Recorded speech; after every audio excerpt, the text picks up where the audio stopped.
Ekspozita Ikonat e Shqipërisë, thesaret e Muzeut Kombëtar të Artit Mesjetar, e hapur në qytetin e Chambéry në Francë, po zgjon interes të madh tek publiku, duke ofruar një udhëtim në historinë, artin dhe identitetin kulturor shqiptar. Gjatë vizitës në ekspozitë, vizitorët ndan emocionet dhe përshtypjet e tyre, duke e cilësuar këtë përvojë si një mundësi të veçantë për të njohur nga afër një pasuri të jashtëzakonshme kulturore. Jam vërtet shumë krenare që Ministria e Kulturës shqiptare dhe Ministria e Kulturës franceze kanë bashkëpunuar me qytetin e Chambéry's për të vënë në pa jo vetëm ikonat e Korçës, por në mënyrë të përgjithshme kultura shqiptare. Është si një udhëtim në të kaluarën. Ekspozita është prezantuar në mënyrë të jashtëzakonshme dhe të jep ndjesinë sikur je në një ëndër. E shijova shumë këtë ekspozitë dhe do doja që të gjithë të vinin ta shihnin.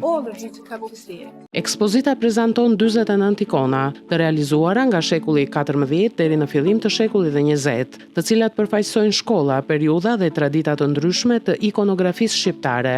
Krahas veprave të mjeshtërve anonim, publiku ka mundësinë të admirojë edhe krijimet e ikonografëve më të shquar shqiptar, si Onufri, Konstantin Shpataraku, Konstantin Jeromonaku, vëllezërit Konstantin dhe Athanas nga Korça, si dhe përfaqësuesit e njohur të familjes Zengo. Ekspozita do të qëndrojë e hapur për publikun francez deri më 15 nëntor 2026, duke vazhduar të promovojë vlerat e trashëgimisë kulturore shqiptare dhe dialogun mes kulturave.